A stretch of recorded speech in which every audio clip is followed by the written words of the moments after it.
Hi viewers, welcome to People's Voice YouTube channel. 2024 సార్వత్రిక ఎన్నికల్లో Janasena TDP పొత్తుల్లో భాగంగా జనసేన సీట్ల కేటాయింపుపై పీపుల్స్ వాయిస్ యూట్యూబ్ ఛానల్లో ప్రత్యేక కథనం మీకోసం. మా ఈ ప్రయత్నం నచ్చినట్లయితే లైక్ చేయండి, షేర్ చేయండి. మరిన్ని లేటెస్ట్ పొలిటికల్ ఇంట్రెస్ట్ అప్డేట్స్ కోసం మా ఛానల్ని సబ్స్క్రైబ్ చేయండి.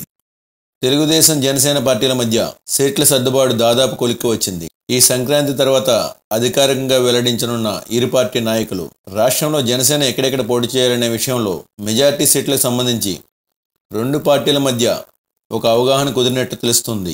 సంక్రాంతి కన్నా ముందే సీట్ల విషయం ప్రకటించాలని తొలుత భావించారు. అందులో భాగంగా ఉభయ పార్టీల పెద్దలు క్షుణ్ణంగా చర్చించారు. ఏ జిల్లాల్లో జనసేన ఎక్కడెక్కడ పోటీ చేయాలనే దానిపై దాదాపు తేలిపోయింది. ఇదిలా ఉండగా గ్రామ స్థాయి నుండి రెండు పార్టీల కేడర్ కలిసి ఎన్నికల కథన రంగంలోకి దూకేలా సమన్వయ చర్యలు చేపట్టారు. ఏ కార్యక్రమం నిర్వహించినా రెండు పార్టీల కార్యకర్తలు, నాయకులు కలిసి పాల్గొంటారు. జనసేన అధ్యక్షుడు పవన్ కళ్యాణ్ ఒకవైపు తేదేపాతో చర్చిస్తూనే మరోవైపు నియోజకవర్గ ఇన్ఛార్జీలతోనూ సమావేశమవుతున్నారు. జనసేన ఎక్కడెక్కడ పోటీ చేసేందుకు అవకాశం ఉంది, అక్కడ పార్టీ బలం ఏమిటి, తేదేపాతో సమన్వయం ఎలా ఉంటుంది, అభ్యర్థుల ఆర్థిక బలం పవన్ కళ్యాణ్ ఈ చర్చల్లో తెలుసుకుంటున్నారు.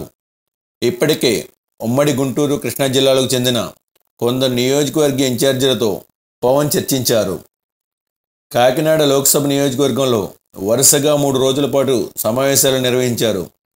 తదుపరి సమావేశం శుక్రవారం ప్రారంభం కావాల్సి ఉన్న కొంత ఆలస్యమైంది. సంక్రాంతి తర్వాత ఈ సమావేశాలు నిర్వహించాలనే యోచనలో పవన్ కళ్యాణ్ ఉన్నట్టు తెలిసింది. కాకినాడలో లోక్సభ పరిధిలో 7 శాసనసభ నియోజకవర్గాల ఇన్ఛార్జీలతో దాదాపు 5 గంటల పాటు ఆయన సమావేశమయ్యారు. అందరితో విడివిడిగా మాట్లాడారు. తన వద్ద ఉన్న నివేదికను ఆధారంగా చేసుకుని కొన్ని అంశాలపై వారిని లోతుగా ప్రశ్నించారు. ఆ నియోజకవర్గంలోని కేడర్ కమిటీల ఏర్పాటు, స్థానిక సమస్యలు, పార్టీ బలాలు, లోపాలు, ప్రత్యర్థి పార్టీ పరిస్థితులు తదితర అంశాలన్నీ ఈ చర్చల్లో వస్తున్నాయి.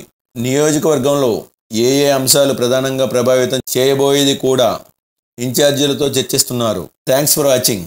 మరిన్ని లేటెస్ట్ పొలిటికల్ అప్డేట్స్ కోసం మా ఛానల్ని సబ్స్క్రైబ్ చేయండి.